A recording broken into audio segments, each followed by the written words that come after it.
Hello, good evening. This is Rishikesh. আজ আবার একটা নতুন ভিডিও নিয়ে আপনাদের সঙ্গে হাজির। যদিও এই মুহূর্তে ইস্ট বেঙ্গলের আর খেলা নেই, তাই অনেকে ভাবতেই পারেন যে আবার কি খবর দিতে এলো, আর কি বা ইস্ট বেঙ্গলের খবর দেবে, সে তো এক। যাই হোক, কিছু জিনিস তো বলতেই হয়, আর রোজ ভিডিও করতেও হবে, সে কারণেই আসা। যে টিমের কাছে আমরা হারলাম, মানে ইস্ট বেঙ্গল হারলো, সেই টিম মোহনবাগানের কাছে 5 গোল খায়, নর্থ ইস্টের কাছে 6 গোল।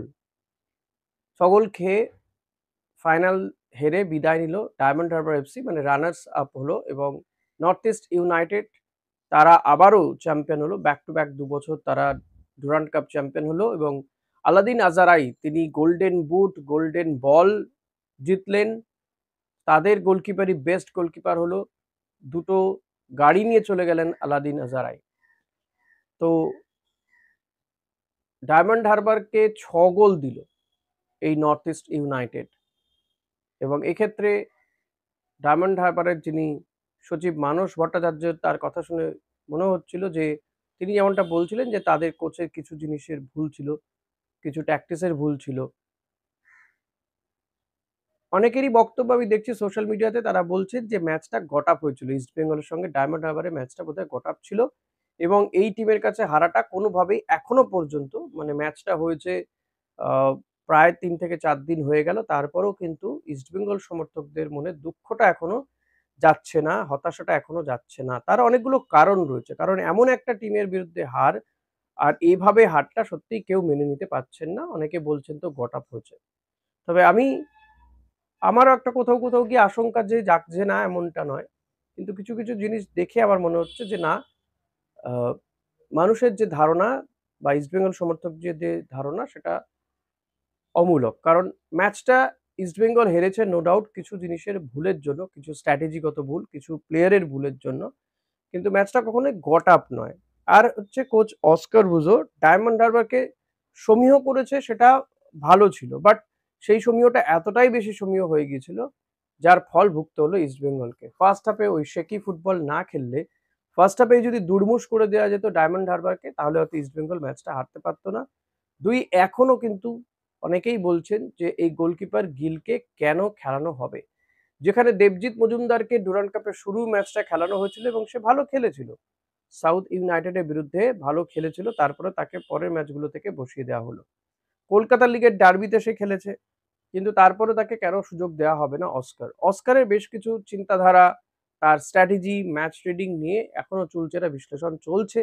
আমারও কোনো কোনো ক্ষেত্রে মনে হচ্ছে, মানে এই বিশ্লেষণগুলো কিন্তু আমি আপনি করছি এমনটা নয়, মানে আমার আপনার মতন একজন অ্যাজ সাচ লেম্যান করছে এমনটা নয়, অনেক ফুটবল বিশেষজ্ঞরা, প্রাক্তন ফুটবলাররাও কিন্তু করছেন, যে অস্কারের কিছু কিছু ক্ষেত্রে সত্যিই ভুল আছে, যেটা অস্কার এই সিজনেও টেনে চলেছেন, যেটা কিন্তু পরবর্তীতেও বলবো যে সুপার কাপ হোক, আইএসএল হোক, সেগুলোতে কিন্তু অস্কারের যদি এই চিন্তাধারার বদল না হয়, এবং যদি টিম ম্যানেজমেন্ট না করে, এই ভুলগুলো তাকে যদি না ধরিয়ে দেয়, তাহলে কিন্তু ভুগতেই হবে ইস্ট বেঙ্গলকে। যেমন ম্যাচ রিডিং যদি বলতে হয়, যখন দেখছে যে দুটো প্রান্ত অর্থাৎ এডমুন্ড রাল্ডেন্ডিকা এবং বিপিন সিং আটকে যাচ্ছে, কারণ তাদের সম্পর্কে একটা পরিকল্পনা করেই ডায়মন্ড হারবার এফসি নেমেছিল। আমি বলছি এই টুর্নামেন্টে ইস্টবেঙ্গল যেমন সেমিফাইনালে গিয়েছে, এটা যেমন একটা ভালো দিক যে একটা টুর্নামেন্টের চ্যাম্পিয়ন রেসে ছিল ইস্টবেঙ্গল, তেমন আরো দিক আছে যে এই টুর্নামেন্ট থেকে ইস্টবেঙ্গল কি কি শিখলো। অন্তত ডায়মন্ড হারবার ম্যাচটা ইস্টবেঙ্গলকে অনেক কিছু শিখিয়ে দিয়ে গিয়েছে। তো যখন দেখছে দুটো প্রান্ত দিয়েই ইস্টবেঙ্গলের আক্রমণটা মূল হচ্ছিল, সেই দুটো প্রান্তকে যখন আটকে দেওয়া হয়েছিল, তখন অস্কারের উচিত ছিল যে কোথাও গিয়ে একটু বদল করা, হয়তো বিষ্ণুকে নামিয়ে দেওয়া, এডমুন্ডকে মাঝমাঠে নিয়ে চলে আসা। এটা আমি বলছি যে এর প্ল্যানিংটা অন্যরকমও হতে পারত। আমি বলছি এই প্ল্যানিংটার একটা পরিবর্তন হওয়ার দরকার ছিল, বা বিপিনকে তুলে নেওয়া, ডেভিডকে নামানো, এরকম অনেক কিছু করা যেতে পারত। সেগুলো কেন করা হয়নি? বা ফার্স্ট টিমই যেটা নামানো হয়েছিল, সেখানে যেখানে কার্ড সমস্যা ছিল বলেই তো একটু শেকি খেলছিল, কার্ড সমস্যা আছে এমন প্লেয়ারদেরকে না নামালেই পারতো। অন্তত 3 জনকে, 6 জনের কার্ড সমস্যা ছিল, অন্তত 3 জনকে না নামিয়ে বরং মুহুর্মুহু আক্রমণ সানানো যেত ডায়মন্ড হারবারের বক্সে, এবং সেখান থেকে গোল হতে পারতো। এটা ঠিক যে যেভাবে আমরা বা ইস্টবেঙ্গল যেভাবে একের পর এক গোল মিস করেছে, সেটা ক্ষমার অযোগ্য, যে কারণেও কিন্তু ম্যাচটা বেরিয়ে গিয়েছে। এবং গোলকিপারের ওই অসাধারণ ভুল, একেবারে বলব যে অসাধারণ ভুল। পাড়ার যেকোনো গোলকিপারও বোধহয় ওই ধরনের ভুল করবে না।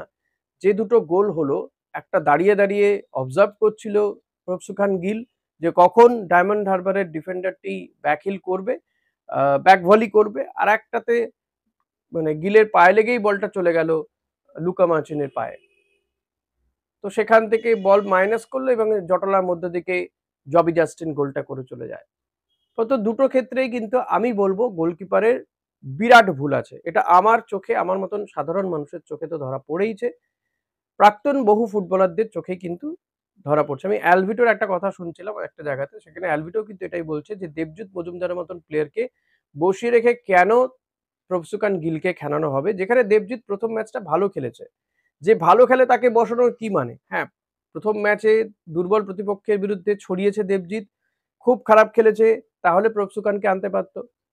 এরম টুর্নামেন্টে যদি এক্সপেরিমেন্ট না করে, নতুন প্লেয়ারদেরকে উঠে আসার সুযোগ না দেয়, আর নতুন তো নয় দেবজিৎ, পোড় খাওয়া ফুটবলার, বহু অভিজ্ঞতা রয়েছে তার। ইস্ট বেঙ্গলে সে আগেও খেলে গিয়েছে। তো এই প্লেয়ারটিকে বসিয়ে রেখে গিলকে ফার্স্ট টিমে খেলানোর কি মানে? তো এই জায়গাগুলো অস্কারের আমার মনে হয় বোঝার প্রয়োজন রয়েছে, বা তাকে যদি তার বুঝতে অসুবিধা হয়, তাকে কেউ বুঝিয়ে দেওয়ার প্রয়োজনীয়তা রয়েছে বলে আমার এখনো মনে হচ্ছে। এই আর কয়েকটা দিন, ৫-৬টা দিনের মধ্যে কিন্তু ইস্টবেঙ্গলকে র‍্যাপ আপ করতে হবে টিমটাতে। অর্থাৎ তাদের যে দুটো জায়গাতে সমস্যা, রাইট উইং, রাইট ব্যাক, এই দুটো জায়গার প্লেয়ারদের অতি অবশ্যই নাম, মানে যদি তারা প্লেয়ারটাকে সিলেক্ট করে ফেলে, তো নাম ঘোষণা করতে হবে। আমরা অনেকে হয়তো অনেক রকম সম্ভাবনার কথা বলছি যে নিখিল পূজারি বা ভালপুইয়া কিংবা প্রীতম কোটাল কিংবা আরো অন্য প্লেয়ার দের কথা বলা তো হচ্ছে। কিন্তু যতক্ষণ পর্যন্ত না অ্যানাউন্সমেন্ট হচ্ছে যে কে হবে সেই প্লেয়ারটি, রাইট উইং এর কোনো প্লেয়ার আদৌ নেওয়া হচ্ছে কিনা বা রাইট ব্যাক এর প্লেয়ার সত্যিই নেওয়া হচ্ছে কিনা, সেটা যতক্ষণ পর্যন্ত না অফিসিয়ালি অ্যানাউন্সমেন্ট হচ্ছে বা সই-সাবুত হচ্ছে, ততক্ষণ এটা বলা বা মানে এটা বলাটা শুধুমাত্র বলাই হবে। ইস্টবেঙ্গল টিমটা সেই জায়গায় যাবে না, এবং গোলকিপিং জায়গাটা অতি অবশ্যই কিন্তু ইস্টবেঙ্গলকে ডিপলি ভাবতেই হবে। এই জায়গাতে হেলাফেলা করার ফল ইস্টবেঙ্গল বুঝতে পারছে। এমন ভালো টিম করেও যেখানে মাঝমাঠটা দুর্দান্ত হয়েছে, যেখানে স্ট্রাইকিং লাইনটাও যথেষ্ট ভালো। হ্যাঁ, হামিদ যদি খেলতে পারত, আমার মনে হয় ডিফারেন্স হতো। কারণ যে বলগুলো দিয়ামান্টাকোস মিস করেছে, সেটা হয়তো সবটা হামিদ মিস করতো না। আর থ্রু আউট দ্য টুর্নামেন্টে এটা দেখা গেছে যে ইস্টবেঙ্গল প্রচুর চান্স ক্রিয়েট করেছে, বাট গোল করতে পারেনি। দুর্বল টিমগুলোর ক্ষেত্রে অন্তত যদি ২০টা চান্স ক্রিয়েট করে ২ টো গোল করেছে। কিন্তু একটু ভালো টিম, বড় টিম তো সেই সুযোগটা দেবে না। দিয়ামান্টাকোসের ওপরে ভরসাও রাখতে হবে, ডার্বি সে জিতিয়েছে। কিন্তু তাকেও বোঝাতে হবে যে একদিন জিতিয়েছে মানে সেটা দিয়ে আগামী ৫-৬টা ম্যাচ, ১০টা ম্যাচ ভেজে খাওয়া চলবে না। তাকে পারফর্ম করতে হবে। সে কারণেই তো তাকে নিয়ে আসা হয়েছে। তো আব্দুল রাব্বিকে শোনা যাচ্ছে নেয়া হচ্ছে, রাইট উইং এর প্লেয়ারটিকে। তো এইগুলো আশা করব যে আজকালের মধ্যে বা এই আপকামিং উইকের মধ্যে that should be announce from east Bengal. এটা অ্যানাউন্সমেন্ট হবে ইস্ট বেঙ্গলের থেকে। এই আশা রাখবো যে অন্তত দুটো পজিশনের player, right wing, right back player east Bengal ঘোষণা করবে কে বা কারা আসছে। এই দুটো জায়গায় ইস্ট বেঙ্গলের দুর্বল রয়েছে, এবং সেই জায়গাগুলোকে ভরাতেই হবে যদি সুপার কাপে ভালো কিছু করতে হয়। এখন সুপার কাপ সামনে রয়েছে। সুপার কাপ কবে ঘোষণা হয় সেদিকে তো নজর রাখতে হচ্ছে। ইন বিটুইন ২৮ তারিখের মধ্যে এফএসডিএল এবং এআইএফএফ কে তারা কি সিদ্ধান্তে এলো, আদৌ কি আ চুক্তিতে সাইন হবে কি হবে না, বা সেই পর্যায়ে যেতে পারছে কিনা সেটা কোর্টে জানাতে হবে। তারপরে গিয়ে আইএসএল এর অ্যানাউন্সমেন্ট। তো এটা এখনো কিছুটা বাকি রয়েছে। তো ইস্টবেঙ্গল সময় পাচ্ছে। ইস্টবেঙ্গলের সঙ্গে বাকি টিমগুলোও সময় পেয়ে যাচ্ছে। কিন্তু নর্থ ইস্ট ইউনাইটেড পরপর দুটো টুর্নামেন্ট জিতে দেখিয়ে দিল যে কিভাবে প্রস্তুতিটা নিতে হয়, এবং বছরের শুরু থেকে কিভাবে প্রস্তুতিটা নিতে হয়, কিভাবে গতি বাড়াতে হয়, কখন বাড়াতে হয়, কখন কমাতে হয়, এটা কিন্তু তারা দেখিয়ে দিয়েছে। এইগুলোর কিন্তু অভাব রয়েছে ইস্টবেঙ্গল দলটাতে। আর এই প্রি-সিজন টুর্নামেন্টটা কিন্তু একটা বড় অ্যালার্মিং ফর ইস্টবেঙ্গল টিম। এত ভালো টিম করেও যদি পরের পর টুর্নামেন্ট হারতে হয়, তাহলে কিন্তু সদস্য সমর্থকদের দুঃখ হওয়াটা, হতাশ হওয়াটা কোনো অস্বাভাবিক কিছু নয়। যে উচ্ছ্বাস ছিল প্লেয়ারদের আগমনের ক্ষেত্রে, সেই উচ্ছ্বাসটা অতি দ্রুত বিলীন হয়ে যাচ্ছে কেন? সেটা তো ভাবতে হবে। এবং দর্শকদেরকেও বলব, আমরা অনেকদিন ধৈর্য ধরেছি, সমর্থকদেরকেও বলব আরো কিছুটা সময় ধৈর্য ধরতেই হবে। এটা ভাবুন যে একটা টুর্নামেন্টে আমরা হয়তো দ্রুত ছিটকে যাচ্ছিলাম, সেখান থেকে সেমিফাইনালে পৌঁছতে পেরেছিলাম।